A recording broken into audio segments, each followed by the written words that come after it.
How to change language in Sparkasse app. Hello and welcome to this video. In this quick tutorial I will show you how to change the language in our Sparkasse app to German, English, Turkish or other languages. In order to do so, we first of all need to open up our settings, because basically we can't do it in the Sparkasse app.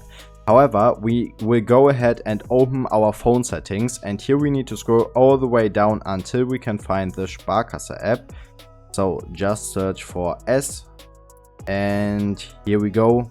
As you can see, here we have the Sparkasse app. So we just need to give it a click, and then we need to go to the language option right here. So just give it a click as well. And as you can see, currently German is selected. However, we can change the Sparkasse app language to English, Czech, Polish, Turkish or Ukrainian. So basically that are the options that we have. I will just go ahead and change it to English, for example. And after selecting our language, we can just go back to the Sparkasse app, and I will just need to log in with my Face ID. And as I did that, you can see right here the Sparkasse app is English now. So that's how easy we can change the language in our Sparkasse app. If you also want to check out my other Sparkasse tutorials, you can find the playlist right here.